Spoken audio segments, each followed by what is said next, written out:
How's it going, everybody? Today we're here with the first unboxing of April because I was at the store and I thought, you know what? I've been complaining about Beyblade Burst mainly because, well, these were my only real launcher choices and none of them are really that great. I mean, like, this one's pretty good and then this one's pretty good, but that sucks. That sucks. And this is only good sometimes. This is really the only truly good one, and we will test that in this video. But with all that aside, I did grab the Beyblade Burst QuadDrive. Now, I know Quad Strike is already out, and we're already... I actually don't know what else we're doing at this point, because I'm filming this in November of 2022, and this is being uploaded in February or April of 2023. But just to give a little rundown of the box, this is the... what is it called? The Cyclone Fury string launcher set, which was my biggest complaint with Beyblade Burst, was that there was not an accessible string launcher since like the first or second generation of Beyblade Burst for Hasbro.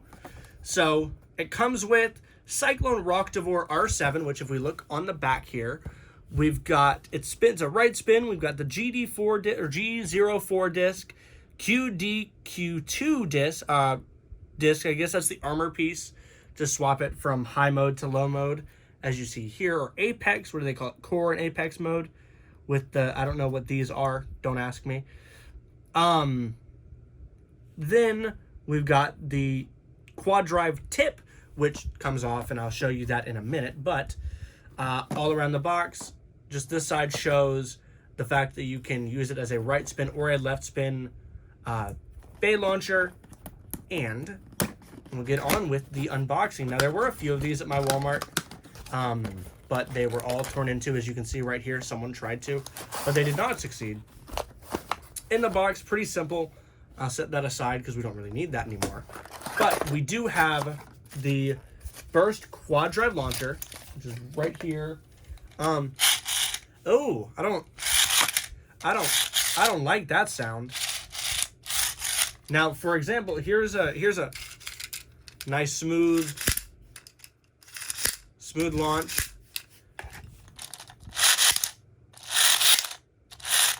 Very not so smooth. So we'll see how that plays out. I'm not sure how we swap it to left spin. Do we have to? Oh, we lock it up here, and then we switch it. It's still not. I don't know. There's something that feels off about that. But there's that. We'll set that aside and then get back to it in just a minute when we look at Rocktivore, right? Cyclone Rocktivore, yes. We do have the QuadDrive set pamphlet, which shows you how to assemble the QuadDrive bay and all of the other important things about it. And we'll set that aside to take a look at the bay. We have, I believe this is, oh, that's actually a pretty hefty core in comparison to, I've got one of my ProDrive cores right here, or Pro Series. This is one of the cores used in Pro Series. I don't know if it's specifically a Pro Series core, but it feels like a nice weight. I feel like for QuadDrive, this is one of the better weight discs. I'm not sure, but we will see. I do have a few generations of Burst bays to test it with. And just for shits and giggles, I have a Big Bang Pegasus to test it with too, just because I think it would be funny. But we have this. This is the QD02 disc, QuadDrive 02. Then we've got the Rocktivore layer, which has the armor here that I believe can be switched. Yeah, so I believe you can switch it like, I don't know how to switch it. I don't know how we would go about switching it. I think, oh, yes I do. This pops out, right? And then, I don't know, I'll figure it out. I'll read the instructions and get back to you. But we have the layer and then the driver and armor tip. I believe that's what they call it. I think. But this is the TA22Q, which I have no clue what that means in terms of burst terms. But to get the armor tip off, you just remove it, and it shows another tip. This one just seems like a flat tip. Then you put the armor tip on, and it goes to sort of a spike type deal. But I will go ahead, get this all put together, and get the stadium out, and then we will test. We'll do a launch test and then a battle test. We'll do a launcher comparison between all of the burst launchers that I have, and then I'll be right back. So I believe it's in the core mode right now. I couldn't figure out how to put the Apex mode on. I think I've got to swap these pieces, but we'll get to it in a minute. But here we've got the launcher, and it stays pretty good on the launcher, unlike some of the bays that I have. With the Pro Series launcher, it's pretty nice. But one issue I had specifically was with my Drigger. I believe this is Drigger. It might be Dronzer. I didn't watch that much of original. But yeah, it doesn't like to stay on the launcher almost ever. So hopefully, I wonder if... Nope, doesn't like to do it here either. Okay. But, you know, like I said, we are going to do a spin test. So I've got my Pro Series stadium here just because it's the nicest stadium I have and it makes the most sense. I don't have any QuadDrive stadiums, but we are going to launch it in, what is this, the Core Plus mode? Yes. This is the Core Plus mode. So the Plus being the armor tip, and then we'll do a launch with it.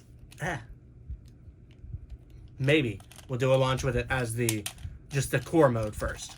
So 3, 2, 1, go. So pretty nice launch. It was actually pretty substantial launching with this launcher. Now, it does still grind, but I feel like that's just something that's gonna happen. Launch on the bay itself was pretty nice. I thought it was pretty steady. Now, I know QuadDrive is horrible, but I'll go ahead and take the armor tip off, and then we'll go ahead and do a launch in the Core Plus mode, or the Apex Plus mode, this is just the core mode. I am so sorry.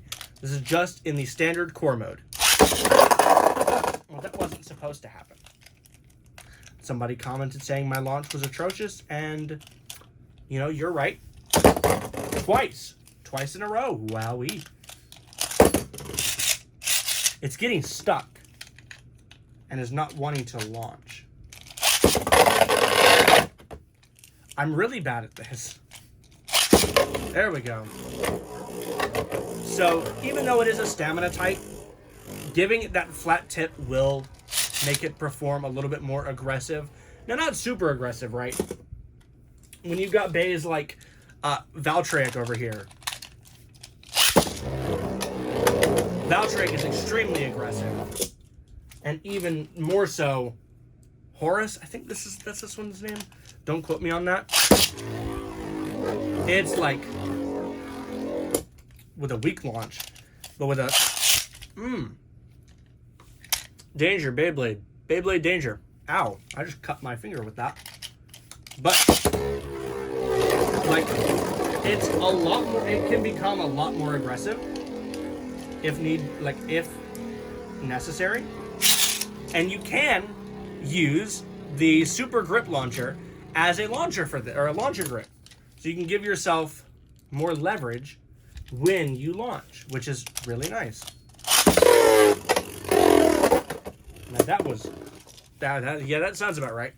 But I'll go ahead, switch it to the Apex mode, and then I'll get right back to you. Okay, that took a lot longer than expected because I was trying to figure out everything.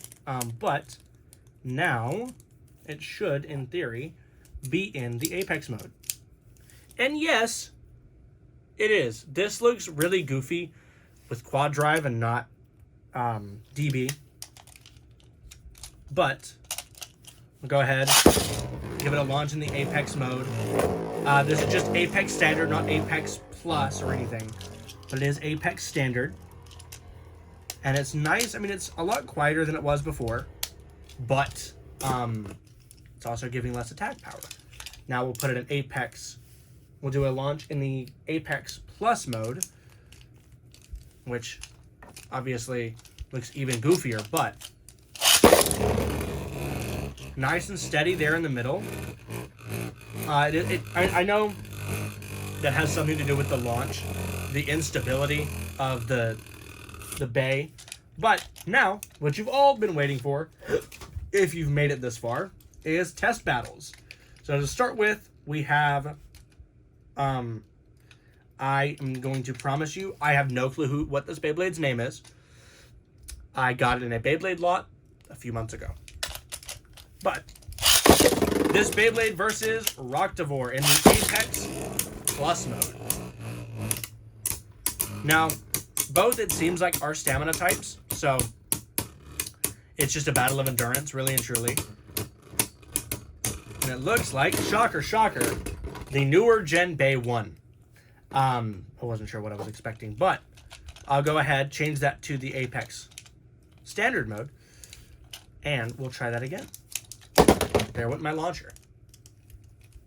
Okay. So now in Apex Standard mode, go ahead and launch this bay first again. And a lot heavier hits now. Now that it's got that flat tip, even though it's not using it, it actually looks like my launching was a bad idea. The winner was this green guy. If you know who this green guy is in the comments, please let me know. One last fight, if I can get it on the launcher, with this specific bay. And of course, I don't launch properly, because why would I? That would make too much sense.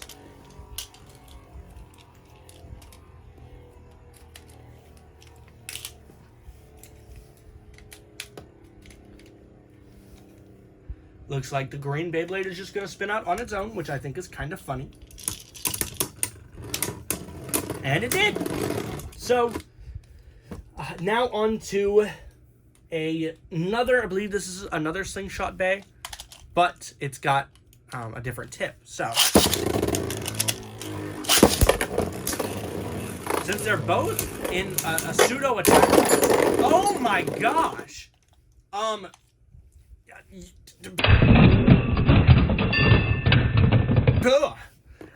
You just saw an instant replay, but I did not. That looked like a perfect tie from my end. So I'll go with that was a perfect tie, but the real winner will be on screen, because that was almost simultaneous that they burst. So let's try that one more time to give a fair chance.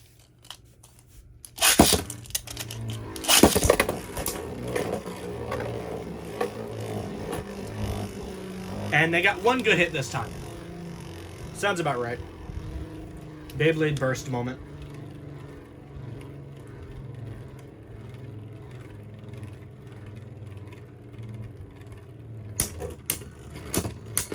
Okay.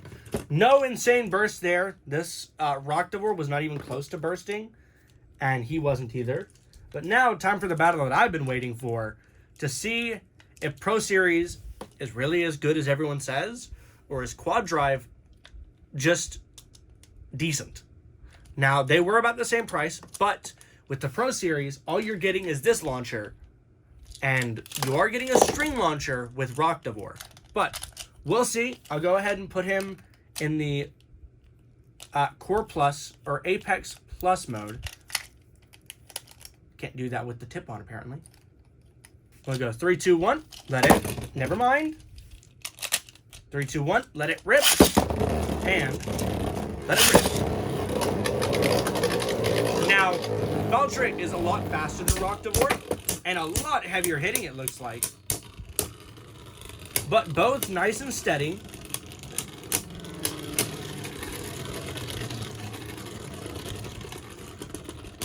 I'm surprised. Rocktavor actually pulled out a win and was near bursting Valtryek. We'll do one final battle, this time in the Apex Plus mode, or in the Apex mode, just to see if we can get some nice sparks flying, theoretical sparks flying in this battle. And then we'll end it off for the next episode of April. No, just kidding. I'm horrible at this. Now you might be thinking, Brayden, why are you not putting this up against another QuadDrive bay? I don't have one.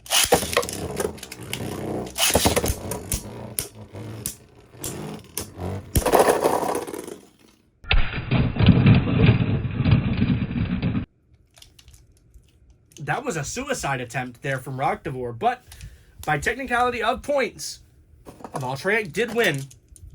And was gonna burst soon too. But I know I promised I don't know why I said that was the end. I promised a launch comparison. So we'll go ahead and do that too with other launchers. So we've got the generic burst launcher that comes with all of the burst sets. That's nice, but I feel like isn't as fast as it could be.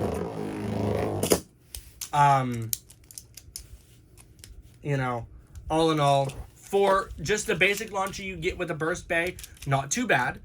We do have the this one. My brain is failing me. We've got the Pro Series launcher. Seems a lot less powerful on the actual launch itself, but a lot, as you can see, a lot more activity happening in the stadium. And there is a Beyblade that came with this that I don't know where it is for the life of me. If I'm not mistaken, there is a Bay that comes with this. But we are now onto the sword launcher, which is the Excalibur launcher. So I should have a copy of Excalibur somewhere. But if I do, I don't know where it's at. But we'll go ahead, 3, 2, 1. And that's what I don't like about this one. Is if you heard that there at the end, the teeth get caught very easily. So it's like right there when you're actually launching something, it does. But it gives off the most power of all of them. It's just not as consistent as, say, the Pro Series launcher. And now we have what I'm presuming should be the most consistent of all of them, just from my experience with Bay launchers in the past, is the string launcher. So we'll go ahead. And obviously the most power of all of them. And with all that being said, guys, thank you so much for watching. Here's to another year of April. Peace, guys.